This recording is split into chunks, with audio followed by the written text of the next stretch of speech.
Good afternoon. I need to hear from you. We're going to march down the street, we're going to march on the Capitol, and we're going to march for no GMO and against Monsanto, so I need to hear you. Good afternoon. Good afternoon. That's more like it. I love to hear the energy. My name is John Lewis. I'm the director of a nonprofit called Renew Richmond. Today, I'm going to be speaking to you as a citizen of the United States, citizen of the world, citizen of Virginia, and a citizen of Richmond. I'm not going to be speaking to you as from any affiliation, from any organization, no group. This is our responsibility, okay? We have power. As citizens of this United States, we have power within our voice to rally together against or for a cause. I'm going to read something to you as far as our state constitution, equality of rights of men and women, that all men are by nature equally free and independent and have certain inherent rights, of which, when they enter into a state society, they cannot by any compact deprive or divest the prosperity, namely the enjoyment of life and liberty, with the means of acquiring and possessing property and pursuing and obtaining happiness and safety. The second section reads, people, the source of power. That all power is vested in and consequently derived from the people. That magistrates are their trustees and servants, and that at all times amenable to them. We have the power in our voices to exact change. Okay? We're marching not just against Monsanto, because I'm here to tell you that Monsanto isn't the only corporation here in these United States and in the world that is trying to get our money and putting a price point above our human freedoms, our human rights. They're not the only ones. Big Agribusiness is actively trying to keep us from understanding what is in our food and keep us from labeling GMOs on our food and most of our processed food. Most of you realize by now there is a large percentage of our crops and our processed foods that contain genetically modified organisms, and we don't know it. This is the assumption based on the soy, corn, and wheat that is being produced in these United States and across the world that contain or that have been produced from genetically modified organisms. This is an assumption. We know that it's in our food, but they have the audacity to keep it from the labels. We don't know what it's doing to our bodies. We are the lab rats.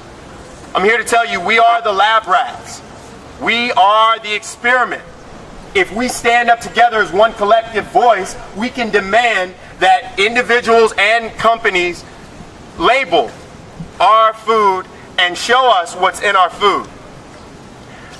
That power, these unalienable rights that we have should not be restricted to any corporation, any company, any one individual. We have equal rights. So when we march, we're marching for freedom of speech. We're also marching for our human rights. Okay? So the issue is that Monsanto is making decisions on our behalf that are unconstitutional, unjust, that we don't know what they're putting in our food. They're not the only ones. Syngenta, DuPont, other big agricultural businesses are taking advantage of our human rights by not letting us in on the conversation. They don't have our consent. I have not given consent to put genetically modified organisms in my food. I have not given consent to experiment on the nation. I have not given consent for them to experiment on my body. You shouldn't either. As a collective voice, we stand here today to march against that ideal. That false American, that false nationalistic ideal that we have to agree with everything that corporations and society tells us is true. It's false. We don't have to agree with shit. Yes. Yeah! Okay? I stand here as a citizen and telling you that you have the same rights, you have the same mastery of your life, your livelihood that I have, that you can stand up for these rights, and no one can tell you no. Monsanto cannot tell you no. Big agribusiness cannot tell you no. Corporations and capitalistic organizations cannot tell you no, for the very reason that we control their buying. We control what they grow, we control what is purchased. But we have to show that control. We cannot sit here and say, well, we can't do anything about it, okay?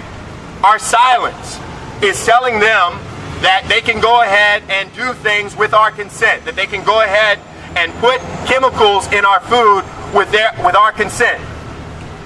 If you do nothing, this will continue to happen. We are only a small group here. If it was 300 or 1,000, it's only a small voice, but together, that voice will reign over top of corporate America. It will reign over top of price points, money, and the capitalistic ideal that is false, and will tell everyone that we decide what's in our food. Now, there are many different ways. There are many different ways that we can, many different alternatives to eating GM crops, and again, genetically modified organisms. They make those in a lab, okay? They're deriving, or they're getting genetic materials from one organism and then putting them in another, and it is not science. I'm telling you, they're not putting it in a particular place. They're putting it anywhere to see what happens, to make sure that the plants that we grow are resistant to something. They have no idea of the long-term effects or the long-term outcomes it has on our environment and our ecosystem. They do not or do not care about the effects that it has on our bodies. So we should care. Okay? So, in labeling genetically modified organisms, we are saying to our governments, we're saying to the society that we have a right to know. By standing here today, you're saying to everyone else who does not know that there is something in your food that is not natural.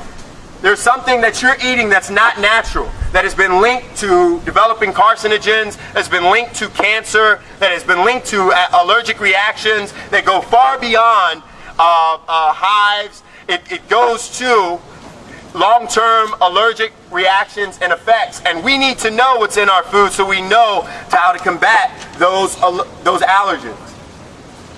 So, I'm not going to talk very long. I want you guys to know that there are alternatives to eating genetically modified foods, GE foods, genetically engineered foods and crops. You can grow your own to start, okay? The benefit of living in an urban environment is that we don't get that drift. We don't get that pollen. We don't get the pollination from the GE crops into our crops, because there are no GE crops in the city, okay? We can confine and control how we grow our food in the city. Some people see it as a disadvantage to have urban crops, to have urban agriculture, to be growing indoors. It's just new innovation. We can capitalize on innovative ways of how to sustain and grow our own food. But there's a problem. We don't eat everything that comes from urban societies. We don't always eat locally. And if it is local, it's in rural societies. It's out in Amelia. It's out in Powhatan. It's out in the country where these farmers that are growing organically are susceptible to that drift, to that pollination of the GE crops. Not only are they susceptible to getting contaminated, the crops are contaminated by these GE crops, but they're also susceptible to Monsanto bringing in their powerful arm and saying, these crops belong to me. Your livelihood belongs to me.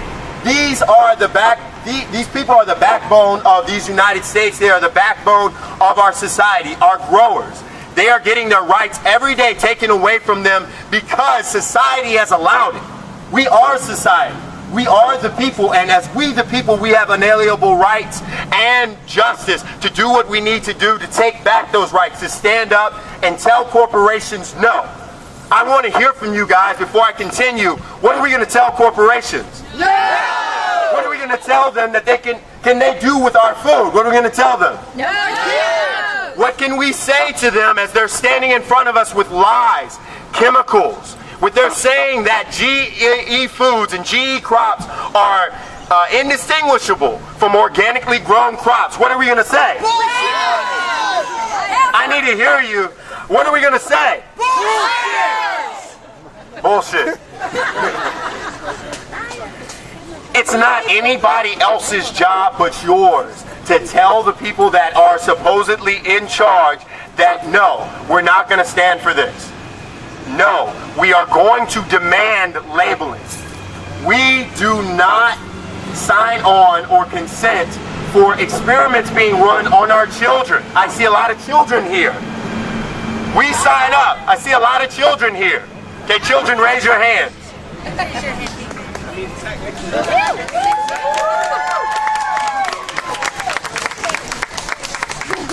I know we've heard it before. It seems like rhetoric. It seems like a broken record, but the children are our future, okay? The food that we are feeding them will directly affect their growth and development. If we're feeding them poison, then they will grow as if they were being fed poison. They will not grow healthy. We are having increased rates of asthma, allergic reactions, so many health disparities because of what we eat, the over-processing, okay, the chemicals, the antibiotics. Those things are not labeled. We have to form organizations to say things that don't have GMOs, that don't have bovine growth hormones, that don't have antibiotics. We assume, because they don't tell us, that it is in our food right now. That is not right, it's not just. This is our responsibility to stand up. And by coming here today, you have taken the first step. The next steps are as follows. Make sure that you are supporting labeling legislation. Get in touch with individuals that are also pushing legislation. Erica and myself have gone to the House, and we've gone to different senators to push labeling legislation. Their stance right now is that they want to run feasibility studies to even see if it's necessary to label our food. What do we say to that? Damn right, bullshit. No, when we're looking at this from a very objective angle, those that are in control of our food have ties. You know that they have ties with governmental officials. You know that they have ties with all of corporate America. You know that they have ties for lawmakers, politicians. Not to say that we should not be working with them, but to say that we the people represent the United States, not them. They are representative. They are our representatives. So we should tell them how we feel and understand where we're coming from. The next step, okay? Grow your own food. If you don't understand nor trust what's in those stores, what's being processed and spoon-fed to you, then don't trust it. Make sure that you know where your food is coming from. Get in touch with local farmers markets, local farmers, talk to them. That's where we bridge the gap. Something that we didn't have in the last couple of years that is starting to reinvigorate or we're getting back into our society is that we can actually talk to our farmers. We can actually discuss where are your farming practices. Okay? The third thing is to please do not be silent. You have many things at your disposal. You have social media, you have your phones, you have your voice to go and talk to your friends and people that are ill-informed or have no idea what a genetically modified organism is. You can sit them down and talk to them. They may not see this as a priority, but damn it, everybody in here that I'm talking to eats. Everyone that is here eats. Everyone that is alive eats. So it is our concern only to decide what goes in our food to make sure that we're eating healthy for the growth and success and betterment of our society and humankind as a whole. So we're going to march. I want you guys, make sure everyone has a flyer. We're going to march up Broad Street and we're going to shout, we're going to scream, we're going to chant. We're going to make sure everybody notices us because they have been ignoring us for far too long. Monsanto cannot ignore us. Syngenta cannot ignore us. Big Agribusiness cannot ignore us. It is us who funds them. We have the rights and the power to control what goes in our food, and I want to hear it. When they tell us that they can put whatever in our food, what are we going to say? when they tell us that genetically engineered foods are the same as conventionally grown and organic foods? What are we going to tell them? I'm hearing a lot of different things, as long as it's a yell in the negative. What are we going to chant? Are we going to practice chanting